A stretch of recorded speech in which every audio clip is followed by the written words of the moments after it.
គាំទ្រផលិតផលខ្មែរគឺផ្ដើមចេញពីយើងទាំងអស់គ្នាហើយនេះគឺជាប្រភេទគុយទាវទាខ្វៃក៏ដូចជាគុយទាវពិសេសដែលមានសាច់គ្រប់មុខហើយមូលហេតុដែល Twister និយាយពីថាគាំទ្រផលិតផលខ្មែរគឺដោយសារតែសរសៃគុយទាវនេះពុកម៉ែបងប្អូនគឺជាផលិតផលខ្មែរសុទ្ធ 100% តែម្ដងហើយសម្រាប់សាច់គុយទាវគឺថាឡើងទន់ឈ្ងុយដាក់ជាមួយនឹងទឹកស៊ុបកាន់តែត្រូវ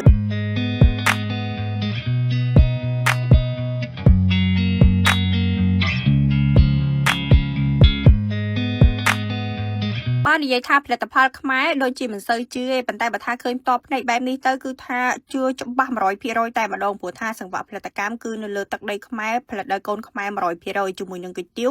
ដែលមានម៉ាកថាគុយទាវអ៊ីងហ្នឹងណាពុកម៉ែបងប្អូនអញ្ចឹងសម្រាប់គុយទាវនៅទីនេះគឺថាក្បួនខ្នាតធ្វើរបស់គេចេញមកគឺស្តង់ដារអនាម័យបាន 100% តែម្ដងមុននឹងយកចេញទៅតាមទីផ្សារឲ្យយើងញ៉ាំណាហើយសម្រាប់ Twister ថ្ងៃនេះជិះតាមផ្លូវ 6A ជាពិសេសពុកម៉ែបងប្អូនដែលទៅខេត្តសៀមរាបអីជិះតាមផ្លូវលេខ 6A កុំភ្លេចចូលញ៉ាំគុយទាវដែលមានឈ្មោះថាលីតាល្បីគុយទាវឆ្ងាញ់ហ្នឹងគឺកុំភ្លេចចូលសាក់គុយទាវនៅកន្លែងគាត់ព្រោះថាគាត់ប្រើប្រាស់គុយទាវដែលជាផលិតផលស្នាដៃកូនខ្មែរមានឈ្មោះថាអ៊ីងគុយទាវអនាម័យនេះពុកម៉ែបងប្អូនអញ្ចឹងមិនថាយើងគាំទ្រផលិតផលខ្មែរគឺផ្ដើមចេញពីយើងទាំងអស់គ្នាសូម្បីតែយើងចូលញ៉ាំគុយទាវក៏ដោយក៏យើងត្រូវដឹងថាតើប្រភពគុយទាវហ្នឹងគឺគាត់យកមកពីណាអញ្ចឹងណាហើយបន្ទាប់ពីកំងហើយពុកម៉ែបងប្អូន Twister ញ៉ាំជាមួយនឹងតែក្ដៅ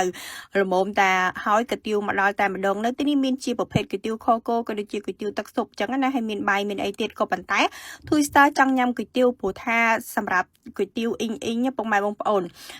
ស្រស់ជាមួយនឹងទឹកស៊ុបទៅសាច់គុយទាវគឺឡើងទន់ឈ្ងុយគួរចង់ញ៉ាំតែម្ដងដោយសារតែផលិតពីអង្គរខ្មែរសុទ្ធមានស្តង់ដារគុណភាពនិងអនាម័យខ្ពស់មែនតែនជាប្រភេទគុយទាវស្រស់ហើយមានសុពលភាពទុកបានរយៈពេល5ថ្ងៃអញ្ចឹងសម្រាប់ពុកម៉ែបងប្អូនដែលប្រកបអាជីវកម្មលក់គុយទាវគឺថាកុំភ្លេចយកគុយទាវអនាម័យ brand នេះពុកម៉ែបងប្អូនដោយសារតែដាក់ជាមួយនឹងទឹកស៊ុបទៅគឺថាចូលជាតិមែនតែន Twister នៅពេលដែលបានទៅញ៉ាំគុយទាវនៅទីនេះហើយគឺថាជក់មាត់មែនតែនព្រោះថាសាច់គុយទាវទន់ឆ្ងាញ់ហើយបូករួមទាំងទឹកស៊ុបនៅទីនេះគឺគាត់ធ្វើចេញមកមានជាតិមែនតែនអញ្ចឹងដាក់ជាមួយនឹងបាក់សៀកគ្រឿងក្នុងក៏ដូចជាទាខ្វៃនេះមកគឺថាកាន់តែចូលជាតិពុកម៉ែបងប្អូនព្រោះថាគុយទាវនៅទីនេះគឺមានសាច់ច្រើនប្រភេទមែនតែនអញ្ចឹងសរុបសេចក្តីមកសម្រាប់ Twister ណាគឺថាណែនាំពុកម៉ែបងប្អូនឲ្យគ្រប់គ្រងផលិតផលខ្មែរសូម្បីតែយើងញ៉ាំគុយទាវក៏យើងត្រូវដឹងប្រភពដែរពុកម៉ែបងប្អូនអញ្ចឹងសម្រាប់ម្ចាស់អាជីវកម្មដែលលក់គុយទាវទឹកស៊ុបអីគឺថាអាចកំងតសៃគុយទាវហ្នឹងពីផេកគុយទាវអ៊ីងបានហើយបើថាជីកាត់ផ្លូវ 6A កុំភ្លេចចូលភ្លក់គុយទាវនៅហាងលីតាល្បីគុយទាវឆ្ងាញ់ផ្លូវ 6A ចិត្តស្ពានភ័យតមៈហ្នឹងណាវីដេអូរបស់ Twister នៅថ្ងៃនេះមានតែប៉ុណ្្នឹងទេជម្រាបលា